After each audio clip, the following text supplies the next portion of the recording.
네, 여러분 반갑습니다. 천자문 시간입니다. 오늘은 82강째가 되겠습니다. 82강째 오늘 배울 내용은요. 지본언농, 그 다음에 무자가색이라는 내용이거든요. 지본, 나라를 다스리는 근본은 언농, 농사에 있고, 무자가색, 힘쓴다 이 말입니다. 자자는 이자자, 가색이라는 말은 심고, 색 거둔다 이 말이거든요. 그걸 가색한다. 벼를 심고 벼를 거두는 것을 가색이라는 단어가 있는데, 즉 이에 농사겠죠. 결국 벼 심고 거두는 게 농사에 힘쓴다. 이런 뜻으로 오늘 배울 내용이 이제 지본언농 무자가색인데, 우리 저번 시간까지 지리 공부를 배웠습니다. 저번 시간에 우리 배웠던 게 지리 마지막이 광원면막 암수 묘명이었잖아요. 광원, 거야 동정, 곤지갈석 같은 이런 높은 산, 또 엄청난 규모의 그 호수물, 이런 것에 대한, 즉 중국 전역에 대한 지리를 배웠는데, 마지막으로 이제 광원, 너무너무 공하고 광대하고 넓고 아득하고 멀리 뻗어 있는 그 지형, 암수묘명, 산들도 불쑥불쑥 솟은 바위산, 또 산 골짜기가 깊어서 묘명하다, 어둡고 어둡다, 이런 뜻을 우리가 배운 걸, 이런 전체에 대한 중국 땅덩어리를 이야기를 했고요. 그런 땅덩어리를 가지고 이제 관리가 어떻게 정치를 하는 요체를 이제 지금부터 시작합니다.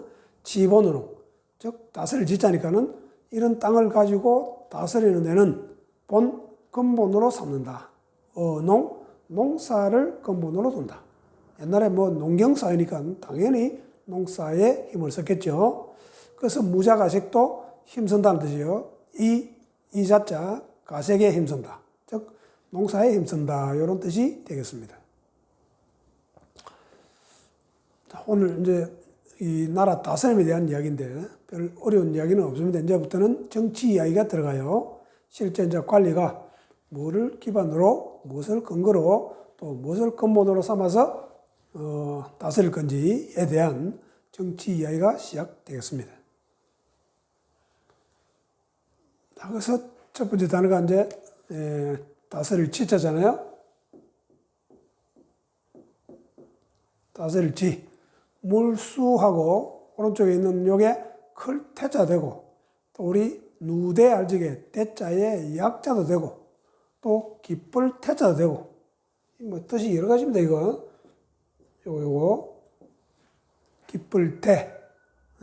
또 대만 가면 대자를 약자를 예정해놨거든요. 대대자 약자. 대대자는 원래는 요건데, 요거의 약자를 요렇게도 씁니다. 자, 그리고 또 기쁘다는 뜻으로 기쁠태라고도 하고,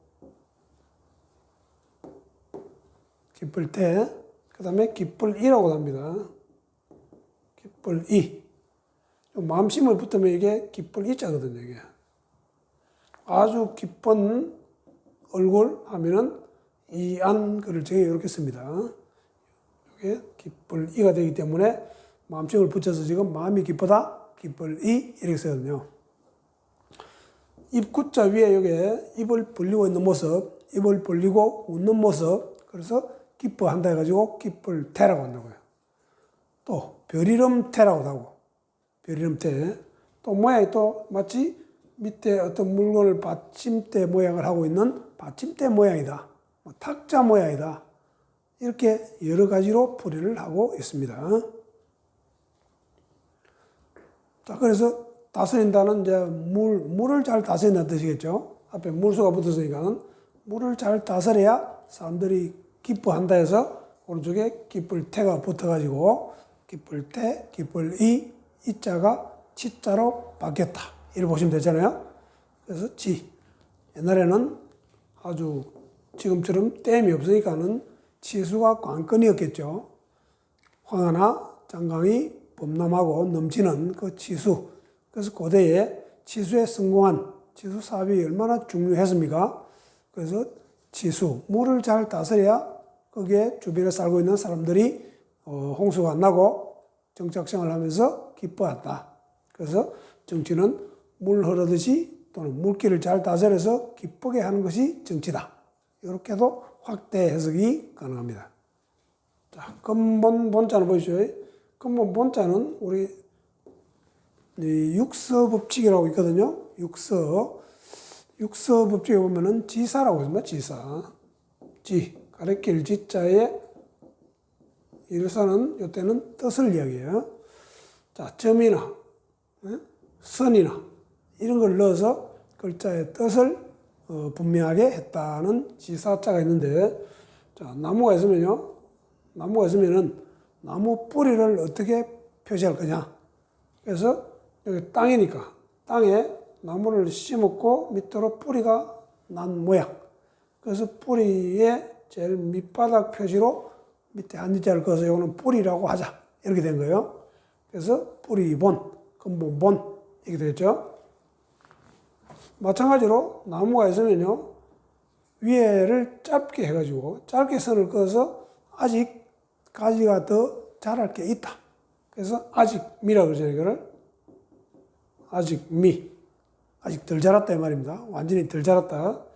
마찬가지로 나무가 있으면 완전히 다 자랐다는 표시로 위에를 길게 해서 다 자란 표시로 끝말이라고 그러잖아요. 끝말.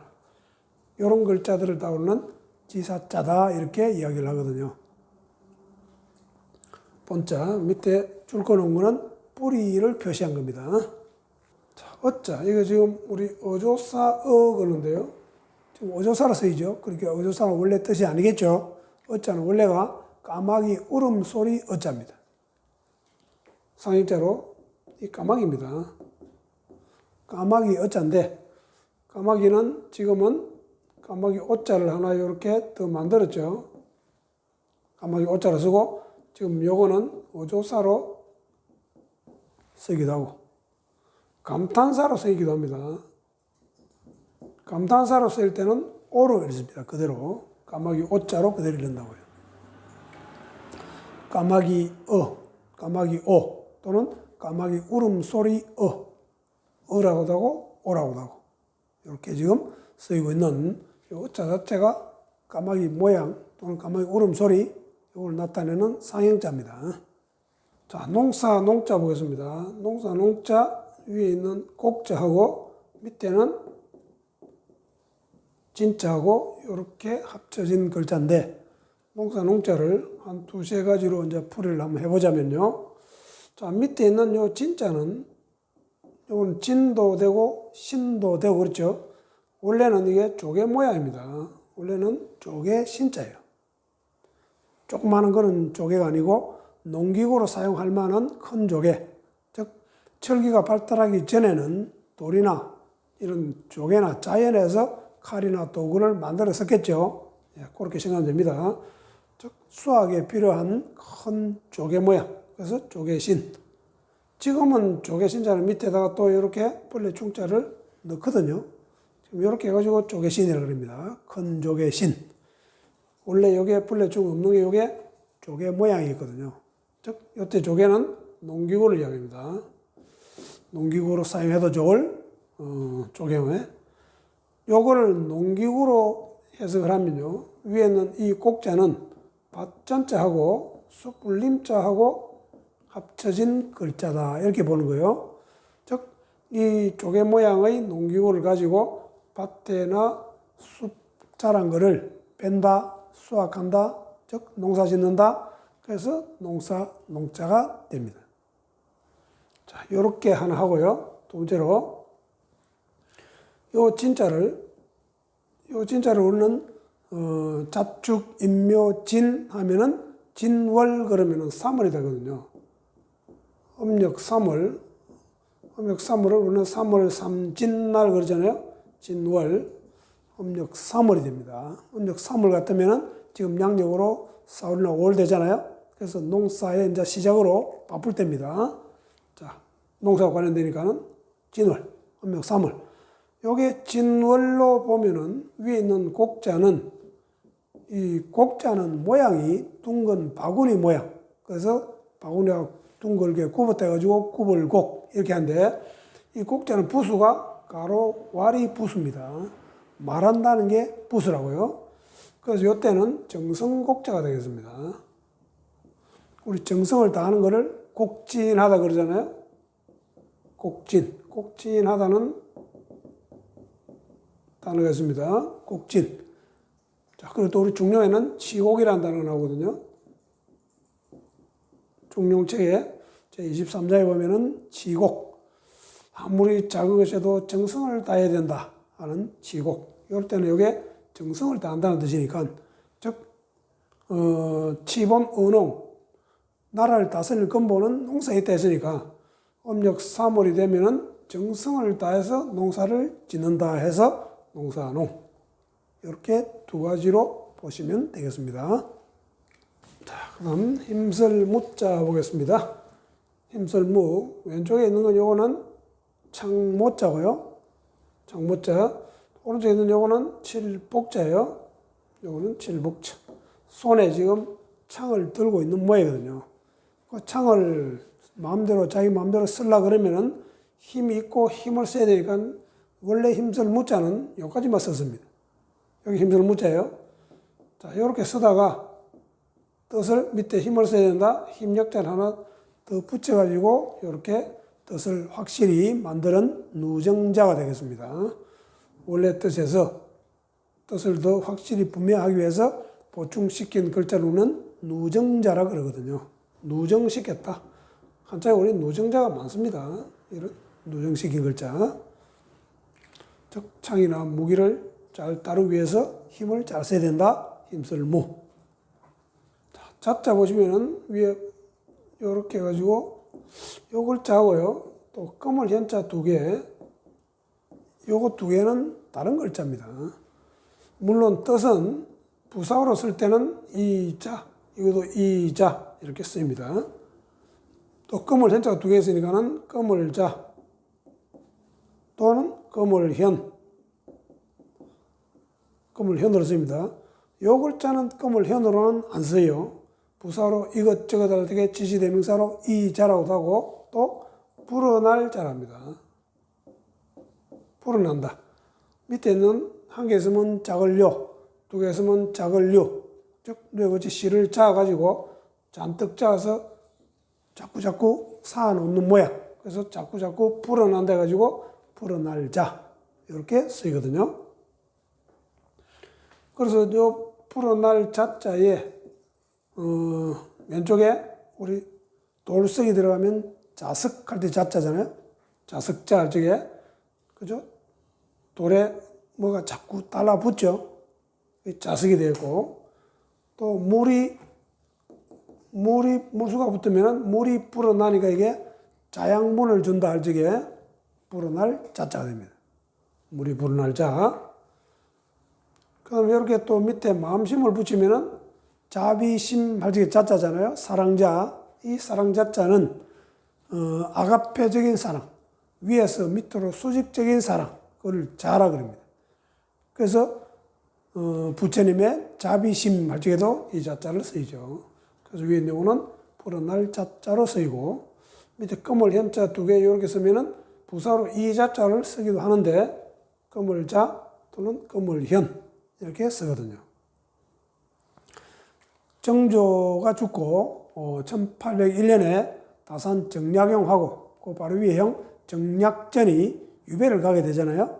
정약전이 유배를 간 곳은 이 흑산도, 정약용은 강진 이렇게 되는데 그 정약전의 효가 바로 현산입니다. 이렇게 현산, 요 현자를 씁니다. 현산.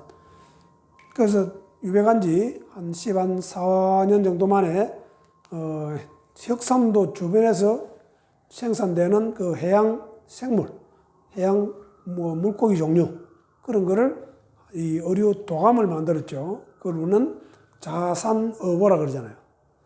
그래서 원래는 현산어보가 돼야 맞겠죠. 흑산도니까 껌을 흑이니까는 껌을 현으로 해가지고 현산. 우리 정약전의 호도 현산이니까 현산어보가 아마 맞을 것 같아요. 그런데 후세 학자들이 뭐 자산어보 하다 보니까는 자산이 된 거예요. 자, 그다음 가짜는 묘화자하고 집가짜니까 요거는 묘화자하고 계집여자가 이렇게 붙으면요 여자가 시집갈 가짜잖아요. 그래서 벼를 시집 보낸다. 요 계집여자 빼고 요렇게 벼자를 갖다 붙일 거거든요. 즉 벼를 시집 보낸다니까 이게 벼를 옮겨 심는 거잖아요. 가 하면 벼 심을 가. 즉 벼를 옮겨 심는다는 뜻입니다. 색자도 보이죠? 이거는 거두를 색자인데 요거는 벼를 시집 보냈으니까는 벼를 옮겨 심는다는 뜻이고, 색자는 역시 곡식을 나타내는 벼가 있고, 오른쪽에 있는 요거, 오른쪽에 있는 요 위에 글자는요, 이건 올레자입니다. 올레자를 밑에 글자 때문에 요렇게 적어 놓은 거예요. 즉, 올레자는 원래가 보리 모양, 보리레자입니다. 보리. 밑에 있는 요거는 뭔가 하면은 돌회가 아니고요. 요거는 창고 모양. 즉, 통풍구가 곡식 저장 창고 모양입니다. 창고름자에 보면 요 글자가 들어가죠. 요 창고. 밑에 뼈가 요리 들어가잖아요. 요게 창고름자입니다. 즉, 창고름자 안에 있는 요거, 통풍에 있는 요거만 이렇게 빼온 거다, 이 말입니다. 밑에는 곡식을 나타내는 보리레자고. 즉, 한마디로 중앙에 통풍구가 있는 보리 곡식을 저장하는 창고. 이래죠. 그래서 곡식에 저장했으니까 이거는 거두어 들인 거죠. 그래서 앞에다가 뼈화를 붙여가지고 이거는 거두어 들일 색. 이렇게 되거든요. 자, 무자가색. 오늘도 별로 어려운 게 없습니다. 자, 지금 이 벼슬아치가 나라를 다스리는 근본을 농사에다가 두고, 그래서 이 농사가 잘 되도록 무자가색 벼를 심고 거두는데 농사일에 힘써야 된다. 이런 내용이 되겠습니다. 오늘은 여기까지 82강 마치겠습니다. 예, 수고했습니다.